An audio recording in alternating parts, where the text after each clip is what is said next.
क्या हाल है आप लोगों के? आई होप आप लोग बहुत बढ़िया होंगे। हमारे चैनल में आपका फिर से बहुत बहुत स्वागत है। तो आज हम बात करने वाले हैं केवीएस, पीजीटी, टीजीटी और पीआरटी वैकेंसी के ऊपर।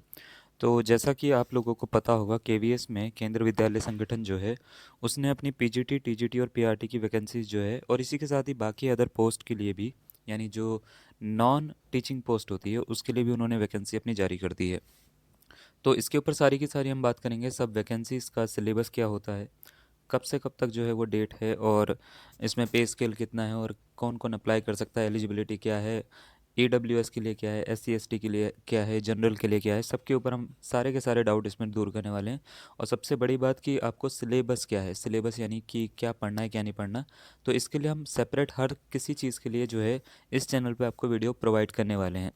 तो आज हम इस पहली वीडियो में जो है उसके बारे में बात करने वाले हैं, जिसका सबसे पहले बात करेंगे हम पीजीटी और टीजीटी वैकेंसीज के लिए। ठीक है, तो चलिए हम स्टार्ट करते हैं ज़रा।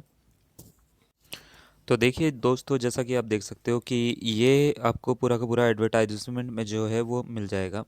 एडवर्टाइजमेंट में जो लिखा हुआ है उसमें सबसे पहले तो बात करते हैं हम कि वैकेंसीज कौन कौन सी है। तो इसमें असिस्टेंट कमिश्नर की वैकेंसी है, प्रिंसिपल की वैकेंसी है। असिस्टेंट कमिश्नर की जो वैकेंसी है वो है यूआर की है 28, ओबीसी की 14 है, एससी की 7 है, और एसटी की जो है वो 3 है। टोटल मिला के जो है वो 52 वैकेंसीज हैं। ठीक है, उसके बाद प्रिंसिपल की बात करते हैं। तो प्रिंसिपल की यूआर की 123 वैकेंसीज हैं, ओबीसी की 64, एससी एसटी की ये दे रखी है, और टोटल मिला के 239 यानी 239 वैकेंसीज आपके पास में हो जाती हैं। वाइस प्रिंसिपल की टोटल जो है वो 203 वैकेंसी हैं, जिसमें यहाँ पे पूरी की पूरी आपको लिस्ट दिख जाएगी किसकी क्या है।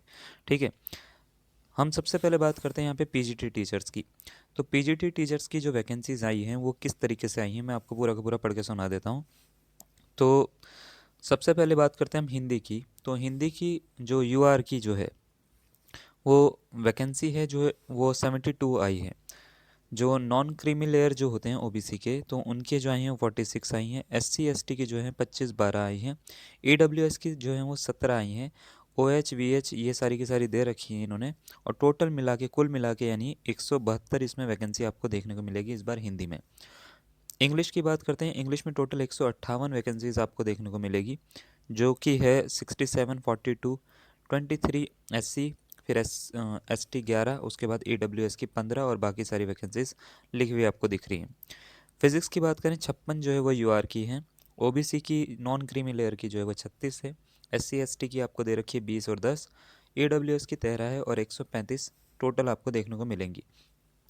केमिस्ट्री में जो वैकेंसीज़ हैं वो हैं 69, 45, 25, 12 और 16, यूआर, ओबीसी, एससी एसटी और ईडब्ल्यूएस की। मैथ्स की बात करें, इस बार मैथ्स में वैकेंसी जो हैं वो अच्छी आई है और देखने को आपको मिलेंगी भी।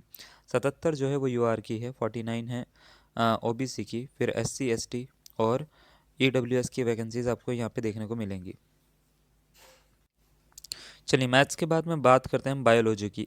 बायोलॉजी में जो वैकेंसीज आ रखी हैं वो 63 यूआर की देखने को मिलेंगी, 40 जो हैं वो ओबीसी की हैं, 22 एससी, फिर एसटी की 11, ईडब्ल्यूएस की 15, और 151 टोटल वैकेंसीज हैं। हिस्ट्री की बात करते हैं। हिस्ट्री में 27, 17, 9, 4 और 6 टोटल मिला के 63 वैकेंसीज हैं। ज्योग्राफी में 30, 18, 10, 5 और 7 ये वैकेंसीज जैसे ऊपर मैंने पढ़ी हैं वो सारी की सारी हैं। इसके बाद इकोनॉमिक्स में ये लिखी हुई है आपको, टोटल 97 वैकेंसीज इकोनॉमिक्स में। कॉमर्स में जो है टोटल 66 वैकेंसीज हैं। यूआर के लिए सिर्फ 30 वैकेंसीज हैं, इस बार कम आ रखी हैं। कंप्यूटर में बात करें, कंप्यूटर में जो है वो सिर्फ 59 यूआर के लिए है, और टोटल 142 142 वैकेंसीज हैं। ओबीसी की जो है वो 38 है। बायोटेक की जो हैं एज ऑब्वियसली जो है वो कम वैकेंसीज हैं, 3 यूआर की हैं और एक ओबीसी की है, बाकी और कोई सीट नहीं है। तो टोटल मिला के 4 वैकेंसीज हैं। ठीक है, कुल वैकेंसीज की अगर हम बात करें तो कुल वैकेंसीज इसमें होती हैं 1409 पीजीटी की। टीजीटी की बात करते हैं हम ज़रा, टीजीटी में क्या है, और इसके बाद हम इसकी क्वालिफिकेशन की बात करेंगे। तो टीजीटी में जो है हिंदी की 155 है जो यूआर की हैं, ओबीसी की 101 हैं, एससी की 56, एसटी की 28 और ईडब्ल्यूएस की 37 है। टोटल मिला के 377 जो है वैकेंसी है। इंग्लिश की बहुत अच्छी वैकेंसी इस बार जो है वो देखने को मिलती है, 401 वैकेंसीज़ हैं। और इसमें इंग्लिश की जो यूआर में है 163 है, उसके बाद 108 है, 60 है, 30 है, 40 है। उसके बाद संस्कृत में बात करते हैं। संस्कृत में टोटल जो है वो कुल मिला के 245 हैं, और यहाँ पे आपको पूरी की पूरी लिस्ट देखने को मिलती है। सोशल स्टडीज़ में 164, 107, 59, 29, 39 इस तरीके से ये वैकेंसीज़ आपको पूरा देखने को मिलेंगी। टोटल 398 वैकेंसीज़ हैं। और मैथमेटिक्स में इस बार बहुत अच्छी वैकेंसीज़ हैं, आपको देखने को मिलेंगी। 426 वैकेंसीज़ हैं। 175 जो हैं वो यूआर की हैं, 115 ओबीसी की है, एससी की 63, एसटी की 31, 42 जो है वो ईडब्ल्यूएस की है। साइंस की जो वैकेंसीज़ हैं वो 125 यूआर की हैं। ओबीसी की ये लिखी हुई है जो है 82, फिर एससी एसटी और ये बाकी सारी लिखी हुई हैं। टोटल मिला के 304 वैकेंसीज़ हैं। साइंस के बाद में पी एंड एच ई, ठीक है, तो इसकी टोटल वैकेंसीज आपको देखेंगे 435। आर्ट्स एजुकेशन, ठीक है, 251 टोटल वैकेंसीज़ हैं। और फिर आ जाता है डब्ल्यू ई, ठीक है, इसकी टोटल जो वैकेंसीज़ हैं 339 है। अब कुल मिला के जो वैकेंसीज़ आती हैं वो आती हैं 3176 वैकेंसीज़ जो हैं वो टोटल है। इसके बाद जो है लाइब्रेरियन की है। लाइब्रेरियन की जो टोटल वैकेंसीज आ रखी हैं वो 355 आ रखी हैं, जिसमें ये बाकी सारी लिखी हुई आपको दिख रही हैं। प्राइमरी टीचर्स की जो है म्यूज़िक की जो आ रखी हैं वो टोटल वैकेंसी 303 आ रखी हैं। इस बार बहुत अच्छी वैकेंसीज आ रखी हैं, और ये टोटल आपको देखने को मिलेंगी। किसकी कितनी है आप देख सकते हैं अपने हिसाब से कि आप ओबीसी में आते हो, एससी एसटी किस में आते हो, या यूआर में आते हो, ठीक है। फाइनेंस ऑफिसर की वैकेंसीज यहाँ पे लिखी हुई आपको दिख रही हैं। टोटल वैकेंसीज 6 हैं। फिर असिस्टेंट सिविल इंजीनियर की एक ही वैकेंसी है यूआर के लिए, और एक ही वैकेंसी है एससी के लिए। टोटल मिला के 2 वैकेंसीज़ हैं। असिस्टेंट सेक्शन ऑफिसर की जो वैकेंसीज़ हैं टोटल 156 है, ठीक है। यूआर की 65 है इसमें, और ओबीसी की 42 है, एससी की और एसटी की ये लिखी हुई है, और ईडब्ल्यूएस की 15 है। और ये दोनों मिला के मतलब 23, 11, 15, और ये बाकी की यहाँ पे लिखी हुई आपको दिख जाएंगी। 156 है। हिंदी ट्रांसलेटर की बात करें तो इसकी टोटल 11 हैं। सीनियर सेक्रेटरीट की जो हैं वो टोटल 322 हैं। जूनियर की जो हैं वो टोटल 702 हैं, ठीक है। उसके बाद स्टेनोग्राफर की जो है इस बार उसकी भी अच्छी मिली है, तो वो 54 आपको देखने को मिलेंगी टोटल। अब इसके बाद हम बात कर लेते हैं क्वालिफ़िकेशन के ऊपर।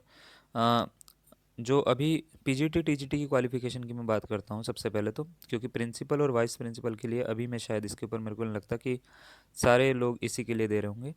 ज़्यादातर लोग पीजीटी और टीजीटी के लिए दे रहे हैं, है ना। तो पीजीटी और टीजीटी के लिए हम बात करते हैं। पीजीटी के लिए सबसे पहले तो ये सारे के सारे सब्जेक्ट आपको देखने को मिलेंगे, और इसमें जो पे स्केल है, पे स्केल यहाँ पे लिखा हुआ है, जो कि बहुत अच्छा पे स्केल आपको देखने को मिल जाएगा। 47,600 से 1,51,000, ठीक है। उसके बाद इसमें आपको चाहिए क्या क्या। एसेंशियल क्वालिफिकेशन जो है वो ये है कि आपके पास में 2 ईयर का पोस्ट ग्रेजुएट डिग्री होनी चाहिए, ठीक है। यानी आपकी मास्टर कंप्लीट होनी चाहिए पहली चीज़ तो, और इसमें मास्टर में 50% मार्क्स जो हैं वो आपके होने चाहिए। उसके बाद यहाँ पे लिखी हुई है पीजीटी इंग्लिश में सब्जेक्ट जो आपके होने चाहिए वो क्या होने चाहिए। हिंदी में हिंदी और फिज़िक्स ये सब तो आपको दिख ही रहा है। इसके बाद मैथमेटिक्स में कोई से भाई आपका मैथमेटिक्स हो रखी हो, प्योर से हो, अप्लाइड से हो, ठीक है, आपकी एमएससी होनी ज़रूरी है। उसके बाद आपको जो दिखेगी एसेंशियल क्वालिफिकेशन में बीएड आपका या इक्विवेलेंट डिग्री होनी चाहिए। प्रोफिशेंसी होनी चाहिए इंग्लिश और हिंदी दोनों मीडियम में पढ़ाने की। और डिज़ायरेबल क्वालिफिकेशन है कि आपको कंप्यूटर एप्लीकेशन की थोड़ी बहुत नॉलेज हो, ठीक है। पीजीटी कंप्यूटर साइंस में जो है एसेंशियल क्वालिफिकेशन आपको देखने को जो मिलेंगी, 50% तो मार्क्स होने चाहिए आपके। उसके बाद बीई या बीटेक करा होना चाहिए आपने। उसके बाद अगर बीई और बीटेक नहीं कर रखा तो आपने एमएससी कंप्यूटर साइंस से करी हो, और बीएससी कंप्यूटर साइंस से, और बीसीए आपने करा हो, ठीक है। और अगर ऐसा भी नहीं है तो आपके पास में पोस्ट ग्रेजुएट डिप्लोमा हो, या बी लेवल जिसको हम डोइक लेवल बोलते हैं उसमें कोई डिग्री हो, सी लेवल हो, ठीक है। और वो दोबारा से बात वही है कि हिंदी इंग्लिश दोनों में आप पढ़ा सकें। बीएड जो है वो प्रमोशन के लिए ज़रूरी होगा, ठीक है। तो ये लिखा गया है इसके नीचे। इसके बाद बायोटेक के लिए उन्होंने बोला है कि आपके पास में देखो 50% मार्क्स होने चाहिए आपके सब्जेक्ट में, मास्टर डिग्री होनी चाहिए, और सब्सिक्वेंट प्रमोशन के लिए बीएड जो है वो रिक्वायर होगा, ठीक है। मतलब बीएड जो है वो करना चाहिए आपको, या होना चाहिए आपका। पीजीटी के बाद में टीजीटी की बात करें, टीजीटी में पे स्केल ही आपको दिख रहा है, थोड़ा सा ही कम है, ज़्यादा फ़र्क नहीं है। एज लिमिट की बात करें 35 एज की, ठीक है। और पीजीटी की जो एज लिमिट थी वो एज लिमिट इसकी थी यहाँ लिखी हुई है 40। इसकी एज लिमिट जो है वो 40 साल है, ठीक है। इसकी 35 साल है। तो 35 साल एज लिमिट है और इसमें ये सारे के सारे सब्जेक्ट दे रखे हैं। आपको करना क्या पड़ेगा, बीएड सबसे पहले होना चाहिए आपके पास में, सीटेट क्वालिफाई होना चाहिए आपका। उसके बाद इंग्लिश हिंदी मीडियम दोनों में पढ़ाने की आपकी प्रोफेशन होनी चाहिए। डिज़ायरेबल क्वालिफिकेशन में नॉलेज ऑफ कंप्यूटर होनी ज़रूरी है, कंप्यूटर एप्लीकेशन की। उसके बाद पे स्केल तो यहाँ पे लिखा हुआ आपको दिख ही जा रहा है, ठीक है। उसके बाद आपको यहाँ पे सारी की सारी क्वालिफिकेशन आपको जो है वो आपको दिख जाएंगी सारी की सारी, ठीक है। क्लियर। अब इसमें लाइब्रेरियन के लिए बात करते हैं। लाइब्रेरियंस का जो पे स्केल है वो यहाँ पे लिखा हुआ आपको दिख रहा है, और इसमें एज जो है वो 35 साल है। बैचलर डिग्री आपकी लाइब्रेरी साइंस में होनी चाहिए, और हिंदी और इंग्लिश दोबारा से वही बात है। कंप्यूटर एप्लीकेशन की थोड़ी बहुत नॉलेज होनी चाहिए। प्राइमरी टीचर के लिए 30 साल है अपर एज लिमिट, बस इतनी ही है, इससे ज़्यादा नहीं है। और इसमें जो है आपको एक्चुअल में जो है वो एज का फ़ायदा मिलता है, आपको रिलैक्सेशन मिलता है अगर आप SC ST या किसी कास्ट से बिलोंग करते हैं, या नीचे कुछ और क्राइटेरिया भी आपको दे रखे हैं, उनमें से अगर आप किसी के अंडर आते हो तो, ठीक है।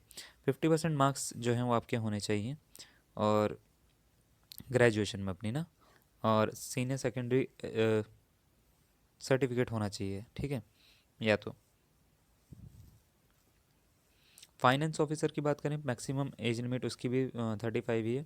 यहाँ पे इसकी क्वालिफिकेशन आपको दिख जाएगी, जिसमें बीकॉम आपका होना चाहिए, ठीक है, या तो एम कॉम होना चाहिए 50% मार्क्स के साथ में। CA हो या MBA हो तो भी चल जाएगा आपका, ठीक है। असिस्टेंट इंजीनियर सिविल के लिए आपके पास में एक डिप्लोमा होना ज़रूरी है, ग्रेजुएट होना या ग्रेजुएट होना ज़रूरी है, अब सॉरी डिप्लोमा बोल रहा हूँ मैं। ग्रेजुएट होना चाहिए आपको सिविल इंजीनियरिंग से, 2 साल का एक्सपीरियंस होना चाहिए, और 3 साल का डिप्लोमा हो इसके अलावा। अगर अगर आपके पास में ये ऊपर वाली नहीं है तो डिप्लोमा हो 3 साल का। असिस्टेंट सेक्शन ऑफिसर की ये लिखी हुई है। हिंदी ट्रांसलेटर की आपको यहाँ पे दिख जाएगी, मास्टर डिग्री चाहिए इसमें, ठीक है। और उसके बाद सीनियर सेक्रेटरीट असिस्टेंट, जिसकी क्वालिफिकेशन आपको यहाँ पे दिख रही है, आपके साथ में आपसे 3 साल का एक्सपीरियंस मांगा गया है इसमें, ठीक है। स्टेनोग्राफर में आपको डिक्टेशन की जो स्पीड दे रखी है वो यहाँ पे लिखी हुई है, 80 वर्ड पर मिनट आपको बोली है। 12th पास होना चाहिए, और स्किल टेस्ट होगा इसका, ठीक है। उसके बाद जूनियर की बात करें तो असिस्टेंट की, उसकी क्वालिफिकेशन यहाँ पे आपको दिख जाएगी, और आपकी स्पीड ये लिखी हुई है। मिनिमम एज लिमिट या मैक्सिमम एज लिमिट की बात करते हैं, मैक्सिमम जो है वो आपकी 27 है, ठीक है।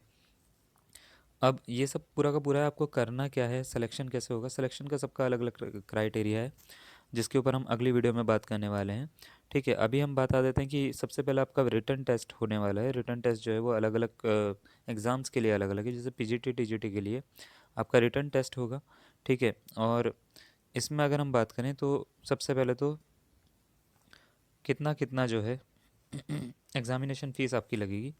तो असिस्टेंट कमिश्नर की 2300 रुपये है, प्रिंसिपल की 2300 रुपये है, वाइस प्रिंसिपल की ये है, फाइनेंस ऑफिसर की ये है, PGT TGT, ठीक है। बाकी सारी लिस्ट जो है वो आपको दिख रही है कि इतने रुपए जो हैं वो आपको देने पड़ेंगे। ऑनलाइन आपको जो है वो इसके लिए अप्लाई करना पड़ेगा, जिसके लिए आपको KVS की वेबसाइट पे जाना पड़ेगा। वेबसाइट पे जाके आप इसको अप्लाई कर सकते हो। तो आज के लिए हम इतना ही दे रहे हैं। इसके आगे की जो जानकारी है वो हम आपकी नेक्स्ट वीडियो में आपको देने वाले हैं, जिसमें हम सिलेबस के ऊपर भी बात करेंगे, और इसके ऊपर जो रिलेटेड कोर्स हैं, अगर आप मान लेते हैं कि आपको इसमें प्रैक्टिस सेट की ज़रूरत है या किसी भी चीज़ की ज़रूरत है, तो आप हमारे को ज़रूर मैसेज या कमेंट कर सकते हो।